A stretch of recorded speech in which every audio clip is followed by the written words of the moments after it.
할렐루야. 오늘도 말씀 속에서 우리를 찾아오시는 하나님 만날 수 있기를 축복합니다.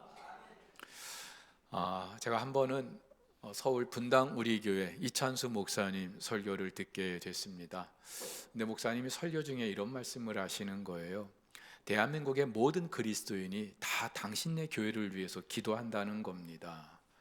여러분 그러십니까? 분당 우리 교회에 위해서 기도하시는 분 한번 손 들어 보실래요? 아무도 안 계시네요.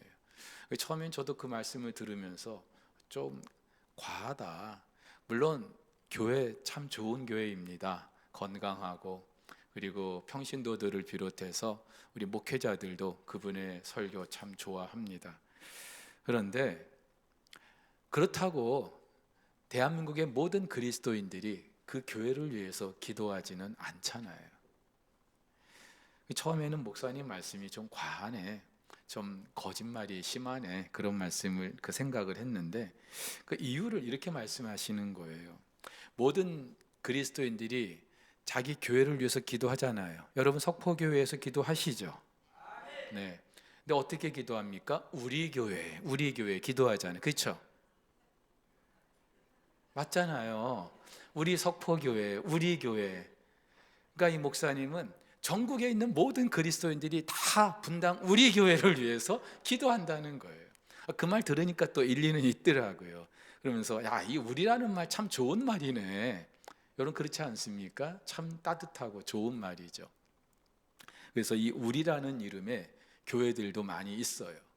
근데 여러분 도대체 무엇을 위한 우리일까요? 우리 하는데 무엇을 위한 우리일까요? 우리가 주일마다 계속해서 우리가 교회입니다 라는 주제로 함께 은혜를 나누고 있습니다. 지금까지 다뤘던 걸 정리하면 이렇습니다. 하나님은 성부, 성자, 성령 삼위의 그런 관계 속에 계시고 그 관계 속에서 지극한 행복을 누리고 계시죠. 그리고 당신의 형상대로 지은 우리 인간들도 그런 관계 속에서 행복을 누리게 하시려고 남자와 여자로 만드셨습니다. 그런데 인간의 타락으로 하나님과의 관계는 물론이고 사람과의 관계도, 사람과 자연과의 관계도 다 깨지고 온갖 불행이 시작됐습니다. 당연히 아쉬운 건 사람이죠. 그리고 인간 세상에서 무엇보다 우선된 것은 이 관계가 회복되는 걸 거예요. 실제로 이렇듯 깨진 관계가 회복되는 것, 이것이 또 다른 의미의 구원이라고 말씀드릴 수 있습니다. 그런데 우리 사람보다도 이 깨진 관계 때문에 힘들어 하시는 분, 견디지 못하시는 분, 우리 하나님이셔요. 그래서 하나님께서 먼저 손을 내밀어 주십니다. 그래서 당신의 아들을 이 땅에 보내시죠. 여러분 다른 종교에서는 찾아볼 수 없는 너무나 낯선 그런 장면입니다. 다른 종교에서는요, 모두 다 아쉬운 사람들이 어떤 절대자를 찾아서 온갖 고행과 노력을 하는 것이 바로 일반이기 때문이죠. 근데 성경은 온통 창조주 하나님이, 아쉬울 것 없는 하나님이 피조물인 우리 인간을 찾아오시는 이야기뿐입니다. 타락 후에 당신의 낯을 피하여 숨었던 아담을 찾아오십니다. 아벨을 죽이고 두려움에 벌벌 떨던 가인을 찾아가신 분이 하나님이십니다. 갈대아 우르에 아브라함을 찾아가셨고요, 소돔 멸망당할 그 소돔 성에 롯을 찾아가신 분 하나님이십니다. 심지어는 사라의 여종 하갈까지 찾아가셨습니다. 그리고 형과 아버지를 속이고 베델에서 잠을 청했던 야곱을 찾아가시죠. 여러분 성경에서 우리와 가장 닮은 사람이 있다면 야곱일 거예요. 그래서인지 창세기를 보면 하나님은 유난히도 야곱을 자주 찾아가십니다. 하란에서도, 야복나루에서도, 세겜 땅에서도, 그리고 가나안을 떠나 애굽을 향할 때에도 하나님은 이 야곱을 찾아가십니다. 그 하나님께서 400년간 애굽에서 종살이하던 이스라엘 백성을 찾아가시고요, 미디안 땅에서 장인의 그 양을 치던 80세의 모세도 찾아가십니다. 이렇듯 하나님이 찾아오신 이야기를 우리가 늘어놓자면 밤을 새야 할 거예요. 여러분, 도대체 뭐가 아쉬워서 창조주 하나님께서 흙덩이에 불과한 우리 인간을 찾아오시는 걸까요? 바로 회복을 주시기 위해서죠. 있어야 할 그 자리를 떠나서 온갖 불행 가운데 살아가는 우리 인생들, 우리들이 그 하나님과의 관계 속에서 지극한 행복을 누리게 하시기 위함인 줄 믿습니다. 그 하나님께서는 때가 되어서 직접 사람의 몸을 입고 이 땅에 오셨어요. 누구도 거들떠보지 않던 사마리아 수가성 여인을 찾아가시고 세리장 삭개오를 찾아가십니다. 갈릴리 바닷가에서 힘겹게 고기잡이하던 제자들을 찾아가시고 심지어 당신을 핍박했던 사울까지 찾아가신 분이 바로 우리 하나님이시죠. 그 하나님께서 저와 여러분들도 찾아오신 줄 믿습니다. 사랑하는 우리 성도 여러분, 만왕의 왕이신 창조주 하나님께서 천하고 천한 우리 인생을 찾아와 주신 이 아름다운 이야기, 여러분들은 알고 계시죠? 그 하나님께서 우리 인생 가운데 찾아와 주신 그 사건, 우리는 잘 알고 있습니다. 그래서 성경이 이렇게 말해요. 그는 근본 하나님의 본체시나 하나님과 동등됨을 취할 것으로 여기지 아니하시고 오히려 자기를 비워 종의 형체를 가지사 사람들과 같이 되셨고 사람의 모양으로 나타나사 자기를 낮추시고 죽기까지 복종하셨으니 곧 십자가에 죽으심이라. 여러분, 하나님이 우리를 찾아오셔서 그 관계를 회복시켜 주시는 이유가 뭘까요? 하나님의 가족이 되게 하시기 위함입니다. 우리는요, 죄 때문에 하나님과 원수였어요. 하나님과 원수가 됐다는 이 사실 하나만으로 우리 인생은 너무나도 엄청난 불행 속에 살 수밖에 없는데, 하나님께서 우리를 찾아와 주셔서 우리를 당신의 가족으로 만들어 주신 줄 믿으시기를 바랍니다. 죄의 구단에 속해서 사탄의 종로로 되던 저희들을 의의 구단으로 옮겨주셔서 예수 그리스도를 주인으로 모시고 살게 주신 줄 믿으시기를 바랍니다. 한마디로 엄청난 소속의 변화가 있게 주신 거예요. 저와 여러분을 교회로 불러주셨다는 것이 이런 엄청난 의미가 있는 줄 믿으시기를 바랍니다. 세상 사람들은요, 내가 어디에 속했는가를 통하여서 자기 자신의 정체성을 내가 낸데 드러내려고 합니다. 뺏지 않아, 남들이 달고 있지 않은 그 뺏지 않아 달아서 내가 이런 사람이야 과시하고자 하는 것이 이 세상이에요. 근데 저와 여러분들은 세상에 그 무엇과 비길 수 없는 우리 하나님께서 전 우주 가운데 가장 귀히 여기시는 교회 공동체의 일원이 된 줄 믿으시기를 바랍니다.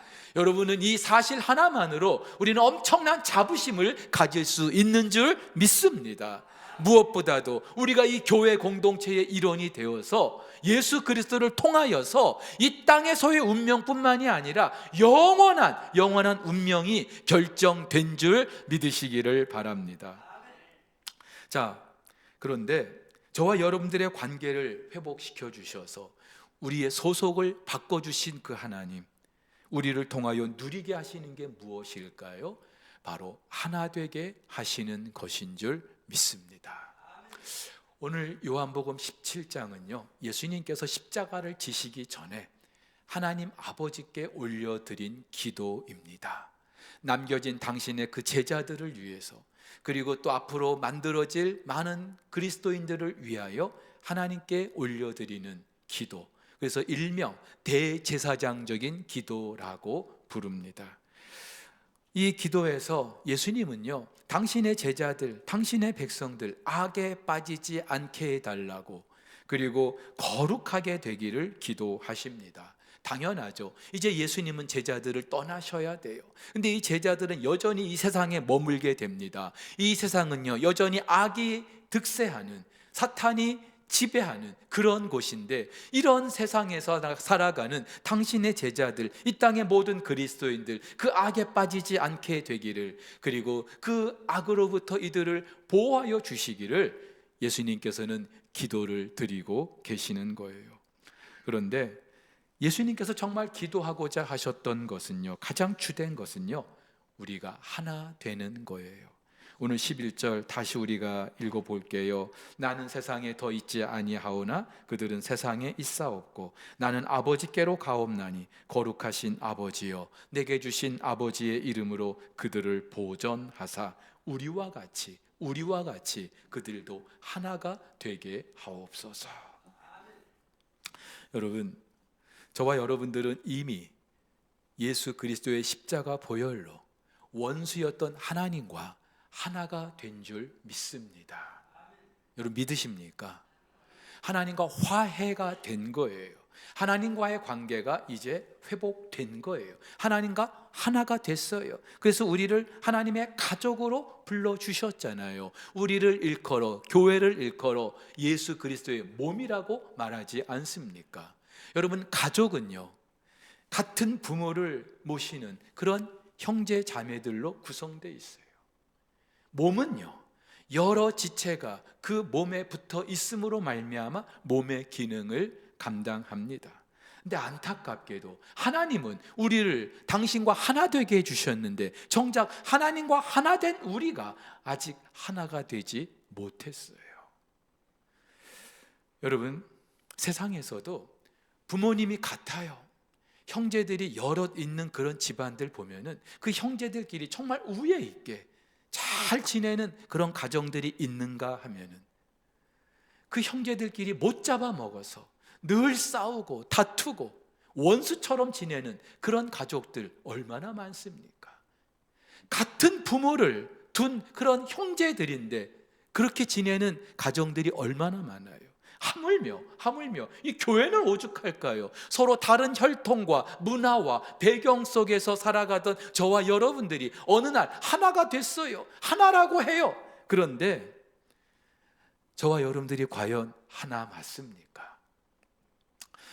마틴 로이드 존스 목사님의 책에 이런 이야기가 있어요. 복음서를 보면 예수님께서 고쳐주신 많은 병자들이 있습니다. 그 중에 앞을 보지 못하는 사람의 눈을 뜨게 해주시는 이야기도 있는데, 요한복음 9장에 보면은 예수님께서 한 사람, 앞을 보지 못하는 사람, 그 사람을 고쳐주시는데 침을 땅에 뱉어서, 그리고 진흙을 이겨서 그 진흙을 그 사람의 눈에 발라주심으로 그 사람의 눈을 뜨게 하십니다. 굉장히 독특한 방법이죠. 근데 마가복음 8장에 보면은요, 똑같이 앞을 보지 못하는 사람인데 이번에는 아예 그 사람의 눈에 침을 뱉어서 고쳐주십니다. 굉장히 좀 더러운 방법이긴 한데요, 어쨌든 예수님께서 앞을 보지 못하는 사람 누구는 진흙을 이겨서 고쳐주시고, 아예 어떤 사람은 직접 침을 뱉어서 고쳐주십니다. 자, 이 두 사람이 나중에 우연히 만났어요. 그러면서 요한복음 9장의 사람이 마가복음 8장의 사람에게 묻습니다. 자네, 예수님이 눈을 뜨게 해주셨다고 하는데 예수님이 진흙을 일겨서 자네 눈에 발라주셨든가?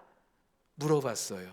그랬더니 마가복음 9장의 사람은요, 아니요, 저는 예수님께서 침을 뱉어서 고쳐주셨는데요.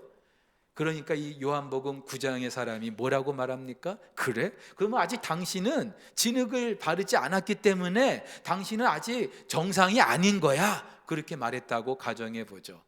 그래서 생겨난 게 진흙파와 비진흙파가 생겼다고 합니다. 여러분, 웃자고 하는 이야기지만 우리도 예외가 아니죠. 오늘날 대부분의 교회, 교파, 교단 분열되는 이유가 바로 이런 것 때문이죠. 비본질적인 것들 때문에. 같은 예수 그리스도를 믿는데 방언을 하니 안 하니 이걸 가지고 서로 갈라져요. 교회에서 복음 성가를 부르니 안 부르니 이걸 가지고 서로 또 싸웁니다. 세례의 방법, 세례의 의미, 성찬의 방법, 이걸 가지고도 교단이 나뉘어지기도 합니다. 여러분, 같은 예수 그리스도를 머리로 모시는 교회인데, 한 몸인데 서로 다른 인격체로 살아가는 거예요.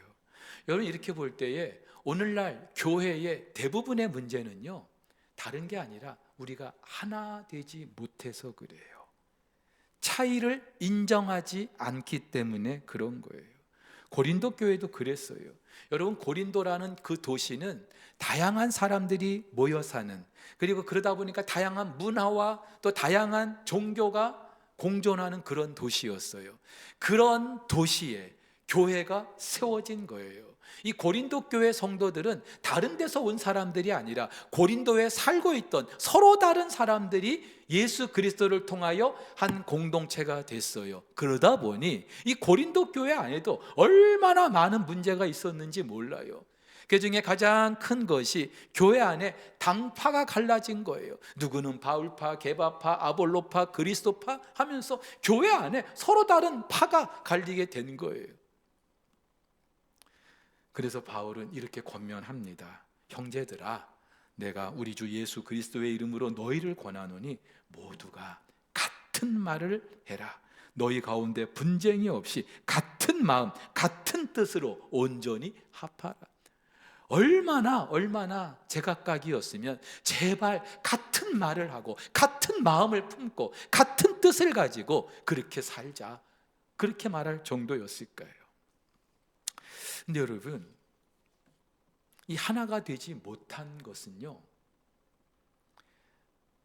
나타나는 현상이 뭡니까? 싸우는 거죠. 다투는 거예요. 서로 갈등하는 거죠. 생각해 보세요. 하나님께서 그 아들 예수 그리스도를 통하여 우리를 하나님의 가족이 되게 해주셨어요. 관계를 회복시켜 주셔서 그 관계를 누릴 수 있게 해주셨는데, 정작 우리가 하나 되지 못하면서 이 관계의 회복이 무엇을 의미하는지 우리는 아무도 경험하지 못하는 거예요.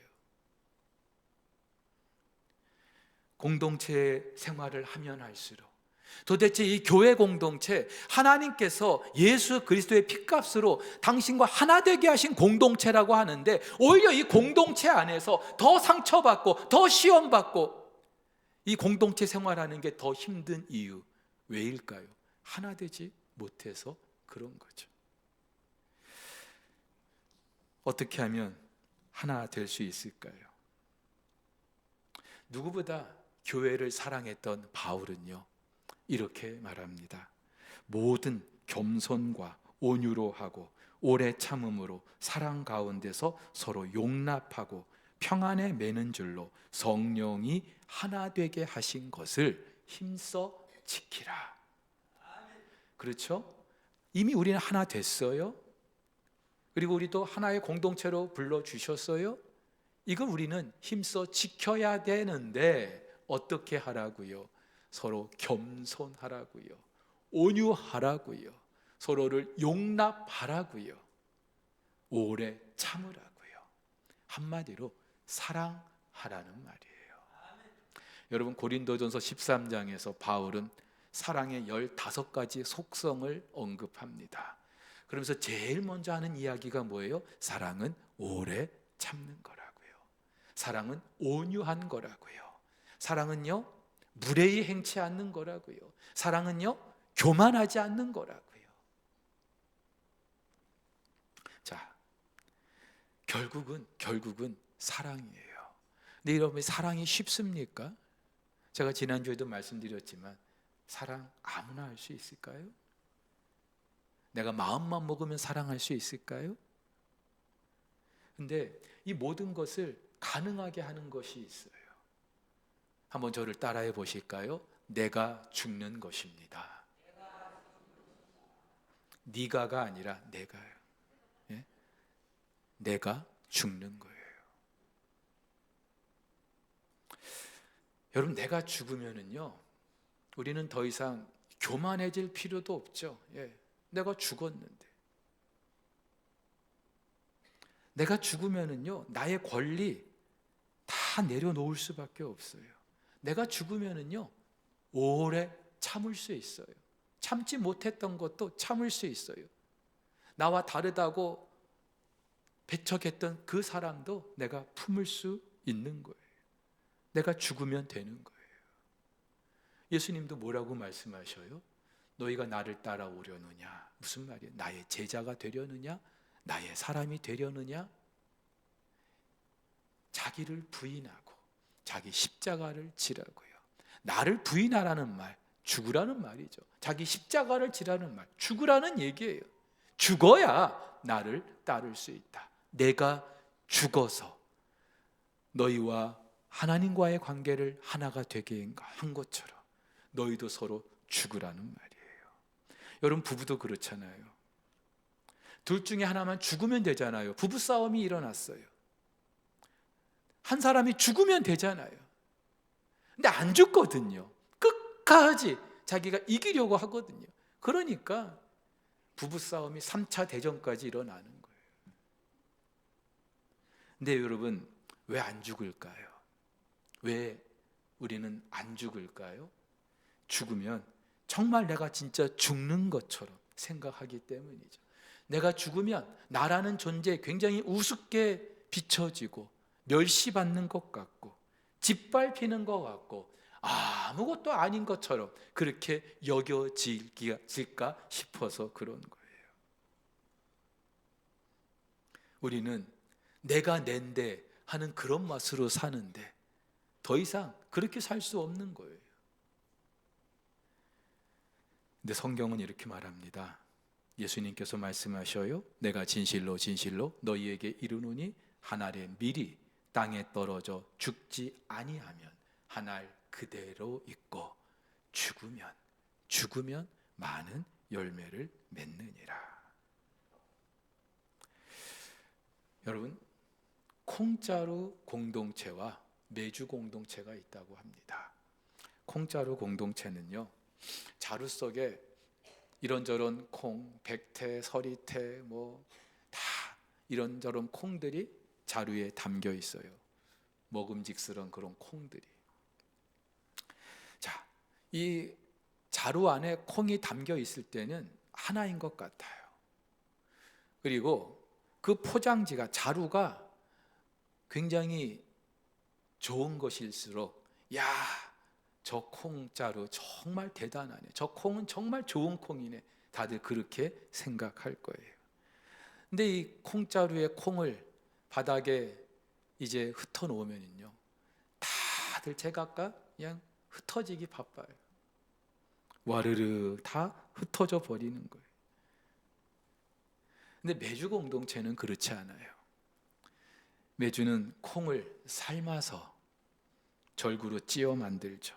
그 과정에서 내가 낸데 했던 콩들은요, 다 죽습니다. 흔적도 찾아볼 수 없을 정도로 그렇게 해서 메주가 만들어지는데, 이 메주가 얼마나 깊은 맛을 우리에게 선물합니까?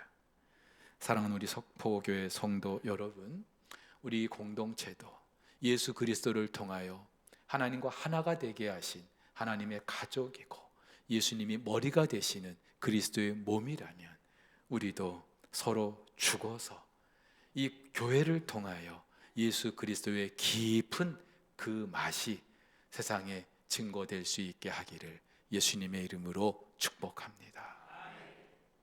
힘들지만 담임 목사인 저부터 죽을게요. 흉내라도 한번 내볼게요. 여러분들도 쉽지 않을 거예요. 근데 흉내라도 한번 내보는 거예요. 그러면 상대가 알거든요. 아, 저 사람이 죽으려고 하는구나, 애를 쓰는구나, 나도 죽어야지. 근데 여러분, 우리 한번 생각해 볼게요. 자, 이렇게 해서 하나가 됐어요. 하나가 됐어요. 근데 예수님이 하나가 되게 해달라고 기도하는 게 이게 전부일까요? 이것도 굉장히 귀해요. 이게 안 돼서 힘들어하는 공동체도 태반이에요. 근데 과연 이 땅의 교회 공동체가 하나가 되게 해달라고 하는 게 이 정도를 위해서일까요? 좋아요. 겉에서 볼 때는 하나가 된 것 같아요. 똘똘 뭉친 것 같아요. 근데 도대체 뭘 위해서 그렇게 하나가 되는 걸까요? 우리가 뭘 위해서 하나가 돼야 하는 걸까요?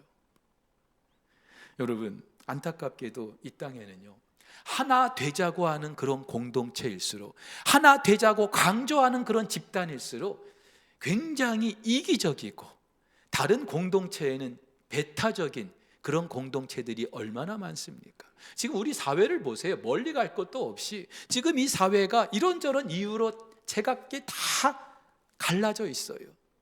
이념과 사상과 또 세대 간에, 계층 간에, 지역 간에, 예? 다들 뿔뿔이 다 갈라져 있어요. 근데요, 그들끼리는 아주 똘똘 뭉쳐 있어요. 나와 생각이 같으면 똘똘 뭉쳐 있어요. 근데 상대적으로 생각이 다른 그 집단을 향해서는요, 마치 원수처럼. 교회도 마찬가지예요. 간혹 우리 노회 안에 목사님들 시찰별 또는 다른 노회와 체육대회를 할 때가 있거든요.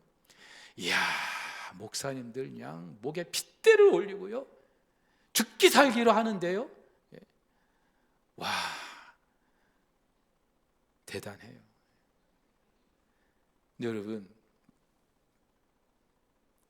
교회 담임 목사님의 그 고향이 어딘가에 따라서 어떤 교회는 영남 출신의 목회자들만 부교육자로 있고요, 또 어떤 교회는 호남 출신의 교역자들만 사역하는 교회들이 있어요. 미국 같은 데는요, 백인들만 모이는, 흑인들은 들어갈 수도 없는 그런 공동체가 있어요. 좋아요. 자기들끼리는 하나가 됐어요. 똘똘 뭉쳤어요. 이 교회 맞습니까, 여러분? 교회 맞아요? 도대체 하나가 됐다고 하는데, 똘똘 뭉쳤다고는 하는데 뭘 위해서? 오늘 본문에서 예수님은요, 우리와 같이 저들도 하나가 되게 해달라고 기도하십니다. 이런 주님의 기도 우리가 어떻게 받아들여야 될까요? 물론 성부, 성자, 성령 삼위 하나님은요, 상호 침투, 상호 환대, 상호 내주의 방식으로 지극히 하나의 그런 존재 방식으로 계십니다. 그런데 지금 이 예수님의 기도가, 하나님, 우리끼리 너무나 친하잖아요. 우리끼리 너무나 좋잖아요. 근데 쟤들도 좀 그렇게 지내게 해주세요. 이것도 맞아요. 맞는데 도대체 성부, 성자, 성령 삼위 하나님이 뭘 위해서 그렇게 하나가 되신 걸까요? 여러분, 오늘 이 하나가 되게 해달라고 하는 것은 존재의 어떤 그런 방식도 있지만 더 중요한 게 있어요. 하나님의 사역과 관련해서 하나가 되게 해달라는 거죠. 여러분, 삼위 하나님은요, 영원부터 영원까지 계시는 분이에요. 근데 이 세 하나님이 그렇게 함께 하시면서 하신 일들이 있어요. 무엇보다도 지난 역사 속에서 창조하셨고요, 창조하신 온 우주 만물을 지금도 세 하나님이 함께 섭리하고 계시고요, 마지막 그 하나님 나라를 이루실 거예요. 무엇보다도 세 하나님이 하신 일 가운데 정말 탁월한 일, 우리 인간을 구원하신 일인 줄 믿으시기를 바랍니다. 에베소서를 보면은, 에베소서는 일명 교회론을 다루고 있다고 해요. 근데 이 에베소서를 보면은 바울은요, 이 삼위 하나님께서 우리의 구원을 위해서 하신 일이 제각각 무엇인지를 소개합니다. 성부 하나님께서는 창세 전에 우리를 예정하셨다고요, 구원을 계획하셨다고요. 성자 예수님께서는 때가 되어서 당신을 십자가에 내주시면서 우리의 죄를 속량하셨다고요, 죄를 사해 주셨다고요. 그리고 성령 하나님은 그렇게 하나님이 이루신 그 우리의 구원을 보증하셨다고요. 한마디로 삼위 하나님께서 우리의 구원을 위해서 하나가 되신 거예요. 여러분, 우리가 믿는 하나님이 우리의 구원을 위해서 이렇게 하나가 되셨다면, 그렇게 해서 만들어진 이 교회의 사명이 무엇이 돼야 하겠습니까? 안타깝게도 오늘날 교회는 이 사명을 망각하고 있어요. 상당 부분 교회가 말하는 하나됨, 연합, 이거는요, 세상 사람들이 말하는 집단 이기주의 그 이상도 이하가 아닐 때도 많아요. 하나가 돼서 세상을 향해 나가야 되는데 그냥 우리끼리 똘똘 뭉쳐서 가족같이 그렇게 잘 지내자고 할 때가 많다는 거예요. 최근에 한 목사님 설교를 듣게 됐어요. 미국에서 이민 목회를 26년 하셨습니다. 꽤 많이 하셨죠. 그리고 목사님 목회하시는 동안에 교회도 아름답게 또 성장도 하고, 이 목사님 제가 이름만 대면 여러분 다 아시는 분일 수도 있어요. 근데 이분이 은퇴를 하셨어요. 그런데 하시는 말씀이, 은퇴하고 나서 지나간 당신의 26년 목회를 돌아보니까 나는 실패한 목회자였다, 그렇게 말씀을 하시는 거예요. 실패했다. 왜 실패했는가? 목사님이 목회하는 동안에 웃었던 때는 교회가 부흥하고 성장할 때였고, 울었던 때는 성도들이 교회를 떠날 때였대요. 다른 교회 성도라도 우리 교회 오면은 웃었는데 우리 교회 성도가 다른 교회로 가면은 울었대요. 목사님의 항상 주된 관심은 우리 교회, 우리 성도에게만 있었다는 거예요. 여러분 당연한 거 아닙니까? 최문식 목사의 가장 우선된 관심은 우리 속포교회 아니겠습니까? 근데 그러다 보니까 자연스럽게 비교하게 되고 경쟁하게 되는 그런 대상이 이웃 교회였다는 거죠. 다른 교회와 비교해서 우리 교회가 얼마나 부흥했는가, 다른 교회 목사님과 비교해서 우리 목사님이 얼마나 더 진짜 훌륭한가. 세상에는 아직도 이 복음이 뭔지 모르는 사람들이 너무나 많은데, 삶의 의미가 뭔지 모르고 여전히 눈에 보이는 세상이 전부인 것처럼 그렇게 살아가는 사람들이 너무나 많은데, 하나님과 하나 되지 못해서 엄청난 불행 속에 살아가는 인생들이 너무나 많은데 그들에게 관심을 두지 않고 그저 우리 교회가 더 커지고 더 부흥하고 여기에만 관심이 있었다는 거죠. 그래서 돌아보면은 당신의 목회는 철저히 실패했다, 그렇게 고백하시는데요, 남 얘기가 아닌 거예요. 저도 그렇거든요. 어쩌면 대부분의 목회자들이 그렇지 않을까요? 교회들이 그렇지 않을까요? 여러분, 주님께서는 저와 여러분들을 일컬어서 세상의 빛이라고 말씀하셨어요. 빛은요, 세상을 향해 나아가야 되죠. 비춰줘야 되죠. 근데 빛인데 그 빛을 그릇으로 덮어버리면 도대체 무슨 의미가 있을까요? 요새 목사님 하시는 말씀, 당신이 목회하던 그 지역에도 많은 교회들이 있었는데 자기가 볼 때 그냥 어두운 공동묘지 같다는 거예요. 다들 그릇으로 덮어만 놓다는, 세상을 향해서 비춰주질 않고 자기들끼리 하나 되자고 하는데 도대체 그 하나됨이 세상을 향해서는 나가지 못했다는 것이죠. 제가 첫날 교회의 본질을 말씀드리면서 교회의 본질은 사귐과 선교라고 말씀드린 거 기억나십니까? 사귐, 이 사귐을 통해서 우리가 하나 되는 것을 추구한다면, 그렇게 하나 되는 것은 이 사귐을 경험하지 못한 세상을 향한 선교로 이어져야 될 거예요. 여러분, 이 선교라는 게 우리가 꼭 말 다르고 문화 다른 그런 이방 지역에 나아가자는 게 아니라 저와 여러분들이 처한 삶의 현장에서 이 사귐을 누리지 못하는 그런 사람들에게 이 사귐을 누릴 수 있게 주는 것. 여러분, 이렇게 볼 때에 교회 안에 하나 되는 것은요, 우리끼리 가족 같은 그 친밀함 누리는 것도 좋은데 더 넓게는 세상을 섬기는 것이 돼야 할 줄 믿습니다. 우리가 하나라는 것, 이걸 강조하는 것도 좋은데 이 하나 되지 못한 세상을 향하여서 우리 하나님과 하나 됩시다, 그렇게 외칠 수 있어야 하는 거죠. 하나님과 하나 되지 못해서 불행한 사람들, 아픈 사람들, 소외된 사람들, 그 사람들을 향해서 우리가 하나 됩시다, 하나님과 하나 됩시다. 우리가 볼 때에 다 가진 것 같고 다 갖춘 것 같고 아쉬울 게 하나도 없는 사람 같아도 아니거든요. 하나님과 하나 되지 못해서 고통스러워하는 그들에게 우리 하나님과 하나 됩시다. 이렇게 선포할 수 있어야 되는 것이 교회인 줄 믿습니다. 이렇게 볼 때에 오늘 주님이 말씀하신 이 하나됨에는요, 이런 역설이 숨어 있어요. 나와 다른 상대, 그 자그마한 차이 때문에 밀어내는 게 아니라 끌어안는 것이고요. 하나 되기 위해서 모이는 것보다는 흩어지는 것이고요.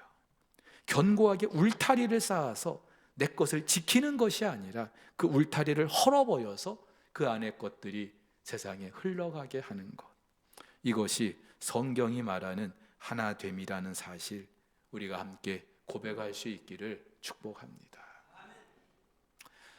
지난 목요일부터 청소년부, 주사랑 청년부 연합 수련회가 있었어요. 근데 지난 금요일 날 오전에 강사로 오셨던 정민교 목사님, 앞을 보지 못하는 자매와 결혼을 해서, 이분은 앞을 보는 분이에요. 그런데 앞을 보지 못하는 분과 결혼을 해서 가정을 이루었습니다. 그리고 역시나 앞을 보지 못하는 그런 분들을 위해서 목회를 시작하셨어요. 그래서 이 목사님의 교회는 지금 앞을 보는 분들도 있지만 보지 못하는 분들도 절반 정도 된다고 합니다. 그러니까 생각해 보세요. 앞을 보는 분들과 보지 못하는 분들이 한 공동체를 이룬 거예요. 만약에 앞을 보는 분들이 우리끼리만 하나가 되자라고 한다면 어떻게 앞을 보지 못하는 분들을 공동체로 받아줄 수 있겠습니까? 근데 그렇게 서로 어우러져서 역시나 같은 아픔을 가지고 있는 그런 사람들을 향하여 열려있는 그런 공동체, 그런 교회라는 거예요. 여러분, 이런 교회가 정말 하나 되는 그런 교회 아닐까요? 성경은 우리 교회를 일컬어서 성도 풀었으면 거룩한 무리라고 합니다. 집사님 되기 전에가 아니라 그가 누구든 저와 여러분들은 거룩한 무리예요. 물론 우리 중에는요, 정말 그 개개인이 성자 같은, 예수님 같은 삶을 살아가는 분들이 있어요. 세상은 그분들을 통해서 도전을 받습니다. 그런데요, 세상이 이 공동체, 교회 공동체를 거룩하다, 아름답다라고 인정해 주는 것은요, 저와 여러분들이 하나 되고, 그리고 그 하나됨이 그 세상을 향하여 열려 있을 때 비로소 저와 여러분들이 세상 속에서 의미 있는 공동체가 될 줄로 믿습니다. 튀르키예 이스탄불에 가면은 성 소피아 성당 안에 이런 예수님의 벽화가 있습니다. 손으로 그린 게 아니고요, 모자이크, 그러니까 크기도 다르고 색깔도 다른 여러 개의 그 돌들을 이렇게 모아서 하나의 예수님 형상을 만든 거예요. 여러분, 만약에 이 속에 있는 크고 작은 돌들, 색깔도 다른 그 돌들 그냥 무질서하게 그냥 하나로 똘똘 뭉쳐져 있다고 해도 그것도 하나 된 건 맞아요. 근데 도대체 그 하나됨이 무슨 의미가 있을까요? 세상을 향하여서 아무것도 보여줄 수 없다면 그 하나됨이 무슨 소용이 있겠습니까? 저와 여러분들, 우리를 하나 되게 하신 그 하나님의 그 은혜를 힘입어 이제는 세상을 향하여서 이 공동체가 정말로 세상 사람들 눈에 그들과 이질적인 자기들만 아는 그런 집단이 아니라 우리 공동체를 통하여 예수 그리스도를 알아갈 수 있는 그런 교회가 될 수 있기를, 함께 만들어갈 수 있기를 예수님의 이름으로 축복합니다. 함께